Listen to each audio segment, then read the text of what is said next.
කොහොමද? අදත් රසම රස කෑම වීඩියෝ එකක් තමයි අරගෙන ආවේ. අද මම නිවාඩු දවසක්. ඉතින් අද බලමු මම මොනවද දවල්ට උයන්නේ කියලා. මම මුලින්ම මේ විදිහට ලුණු, ගම් මිරිස්, කහ ටිකක් දාලා චිකන් එකක් තැම්බෙන්න තිබ්බා. අද චිකන් එක තම්බලා උයන්න තමයි හදන්නේ.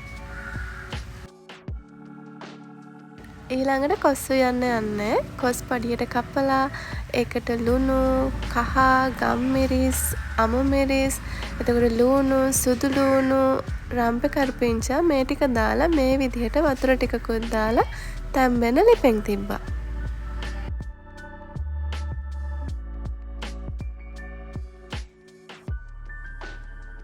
මේ තියෙන්නේ චිකන් තැම්බුණාට පස්සේ මම ඒ ටික එයාර් ෆ්‍රයර් එකට දාලා පොඩ්ඩක් ෆ්‍රයි කරගන්න තමයි හදන්නේ. තෙලේ බැද ගන්නත් පුළුවන්. ඉතින් තෙලේ බදිනවට වඩා එයාර් ෆ්‍රයර් එක ලේසි නිසා මම එයාර් ෆ්‍රයර් එකේ හදනවා. අනික එතකොට තෙල් ගොඩක් යන්නෙත් නැහනේ. චිකන් හදන හින්දා සිම්මුත් ඇවිල්ලා බලන්න. ඉතින් මම මේක 180ට වගේ සෙල්සියස් අංශයක විනාඩි 30ක් වගේ ෆ්‍රයි කරගන්න තමයි යන්නේ එයාර් ෆ්‍රයර් එකේ. දැන් කොස් එක හොඳට තැම්බුණාට පස්සේ මම මිටිකිරි එකතු කරලා මේ විදිහට හොඳින් හැඳිකා ගන්නවා. කිරි දැම්මට පස්සේ කැට ගහන්න බලන හින්දා මේ විදිහට ටිකක් හොඳට හැඳිකා ගන්නවා මම. එතකොට කිරි කැට ගහන්න නැතුව තියෙන නිසා. මේ විදිහට කොස් කන්න මම හරි ආසයි. ඒ හින්දා තමයි අද කිරට කොස් හැදුවේ.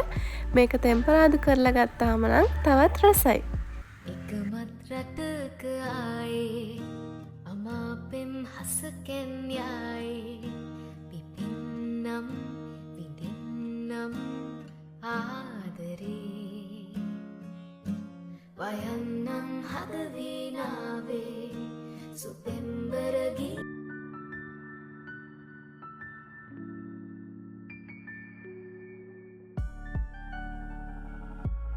ඔන්න දැන් කොස් එක නම් හරි. හොඳට දැන් කිරි ටික පැහිගෙන එන ගමන් තියෙන්නේ බුබුලුත් දානවා. ඉතින් මම ලිප ඔෆ් කරගන්න තමයි හදන්නේ. අද කංකුන් හදන්නේ හස්බන්ඩ්ගේ තාත්තා හදන විදිහට. එයා මේ කංකුන් එක මාර රසට හදනවා. ඉතින් කංකුන් මේ විදිහට ගහ පිටින්ම අරගෙන ඒක අපි මේ විදිහට භාජනයකට දාගන්න ඕනේ.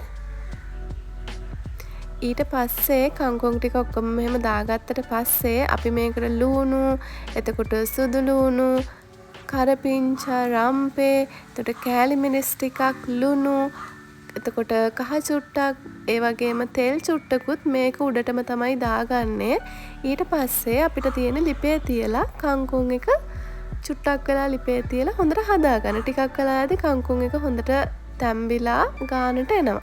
මේ කංකුන් එක ඇත්තටම හරි රසයි. අර සයිවරි ටේස්ට් එකට තමයි මේ වගේ කංකුන් එකක් හැදුවහම එන්නේ. අද අපි බෝඩිමේ ඉඳලා තමයි මේ කෑම ඔක්කොම හදන්නේ. ඉතින් මේ කංකුන් එකත් ඇත්තටම රසට ආවා. හැබැයි තාත්තගේ එක තරම් නම් රස නැහැ.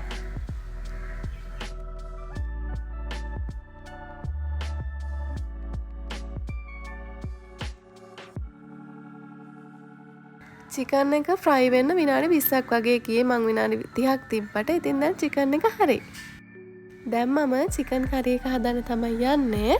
ඉතින් ඒකට මම චිකන් තම්බපු හට්ටියටම මේ විදිහට තෙල් ටිකක් එකතු කරා.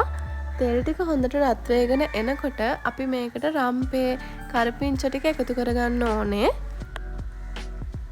ඊට පස්සේ මේ දෙකම ටිකක් හොඳින් බැදෙනකොට අවශ්‍ය ප්‍රමාණයට මිරිස් කුඩු එකතු කරන්න ඕනේ. මිරිස් කුඩු මේ විදිහට තෙල් එකේ බැදෙන්න දුන්නාම චිකන් කරි එකට හරි ලස්සන පාටක් එනවා. මම දැන් එකතු කරන්නේ චිකන් තම්බපු වතුර එක. මේ වතුර එකෙන්ම චිකන් එක හදාගත්තාම හරිම රසයි. ඉතින් මේ විදිහට වතුර එකක් දාලා ඊට පස්සේ මම බැදපු 3-5 කුඩු එකතු කරා. ඊට පස්සේ ගොරකා එකතු කරලා මේ විදිහට හොඳින් හැඳිකා ගන්න තමයි ඕනේ. මේකට මම සුදු ලුණුත් එකතු කරා. තව ලුණුත් එකතු කරා. මේ විදිහට හොඳට හොද්ද තැම්බෙන්න ඕනේ. මේක තැම්බුණාට පස්සේ ටිකක් වෙලා ගියාම අපිට මේ විදිහට බැදගත්තු චිකන් ටික එකතු කරන්න පුළුවන්. ඊට පස්සේ මේ චිකන් ටිකත් එකතු කරලා සාමාන්‍යයෙන් විනාඩි 5ක් වගේ ලිපේ හොඳට තියාගන්න ඕනේ. එතකොට අර චිකන් හොදි එක වගේ එක හොඳට කෑලි වලට උරාගෙන හරිම රසට මේ චිකන් එක හැදෙනවා. මේ විදිහට චිකන් බැදලා යුවහම හරි රසයි. මං හරි කැමතියි මේ විදිහට චිකන් එක හදලා කන්න.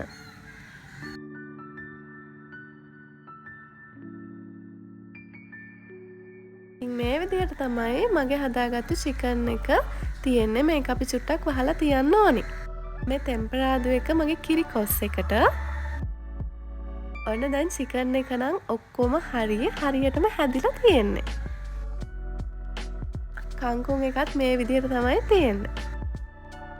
මේ තියෙන්නේ කිරි කොස් එක. එහෙනම් මම කන්නයි යන්නේ. අදට ගිහින් එන්නම්. බයි බයි.